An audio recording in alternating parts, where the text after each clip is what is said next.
Phil Hanna, ladies and gentlemen. Let them hear it. Phil Hanna. Phil, how we doing tonight?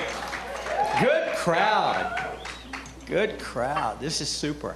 I appreciate you all showing up tonight. I know it was hard for me to do that, but I made it. You know, at my age, I'm just pleased to be anywhere. Just amazing.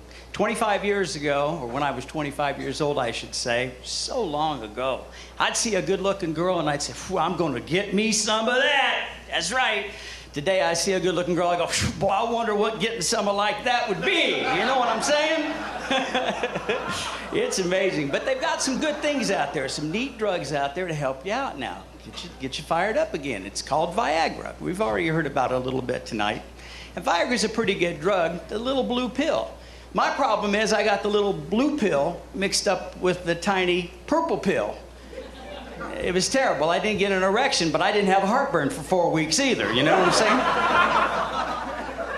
My uncle's a pharmacist, and he's a sadistic bastard on top of that. He had some little old lady come in the other day to get some Viagra, and he asked about it. And she says, well, I got some questions. She says, is this Viagra safe? He said, safe? He says, lady, I take it. She goes, really? Yeah, perfectly safe. She goes, can you get it over the counter? He says, I can if I take 2 tablets.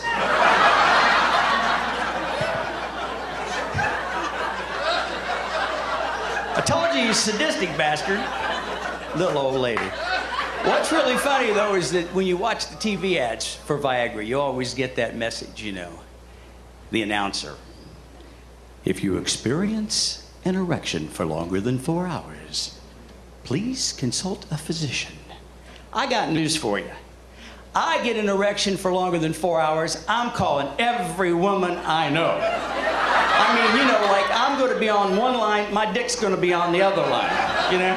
Hey, come on over. We're having a party, but you got to hurry. We only got 3 hours and 42 minutes left. You ever notice, though, how men are really strange. We have names for our little Richards. You know? We do. We really do. And it's strange, but I mean, do you have a name here? We have a little name in between? We don't? Okay. Silent, huh? Okay. It's amazing. I got wondering the other day about that. I said, you know, is that just an American thing? You know, like we call it Ruford or Tommy and the Twins, Bob and the Boys. They do that in other countries? I mean, like, is Mohammed got Mahmoud and the Sultans of Love? or maybe over in Chernobyl, you know, would Igor have, say, surgery and the, I don't know, 7 Dwarfs?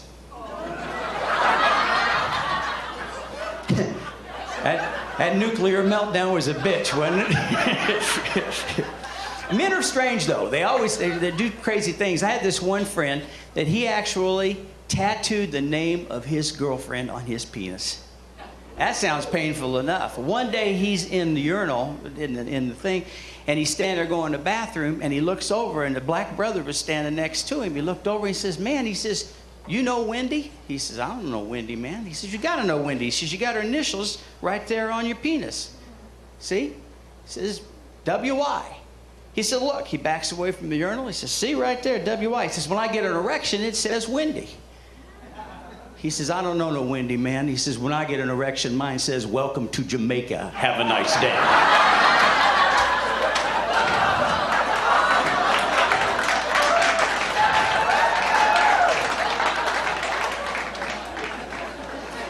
Kind of a mixed neighborhood. I love it. Everybody's great. It's like we used to be. If we could all learn to laugh and enjoy one another, we probably wouldn't have the tensions we have in the world. There's this gay couple lived down the street, and they decided that they were going to start a family. They want to actually have their own baby, but anatomically they couldn't do that. So they turned around and they hired a surrogate mother. They get this surrogate mother, pay her $25,000, but so there's not an argument. They decide they're going to mix their sperm.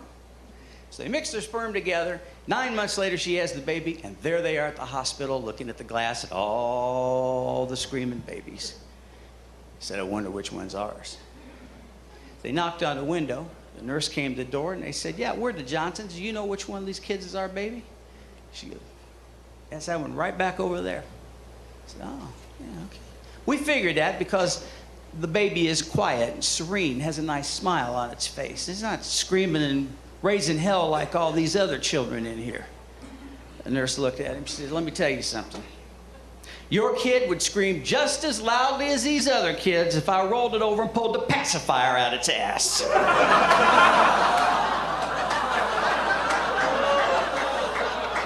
I just do them, I don't write them, okay? I'm from Indiana originally. Love Indiana, it's a good place to be from. Used to do a lot of hunting and fishing. And what was neat about that is when I got down here, I said, I found out the fish were different. Up in Indiana, we catch a fish. We call it keeper. Down here, you all call it bait. And the fish down here are smart, too. I mean, they communicate. You all know the mating call of the clam? Huh? Wanna fuck? Yeah. It's okay, I used it in a sentence. Sorry. My grandparents, nice people, went to a doctor one day, and the doctor says to him, says, you know, so I'm going to have to do some tests today. You know, old people, they kind of relay and help one another out. He says, well, what did he say? He said they're going to have to do some tests. Oh, test, be fine. He said, today we're going to take a blood sample, a urine sample, and a stool sample. He says, what'd he say? He said to give him your underwear.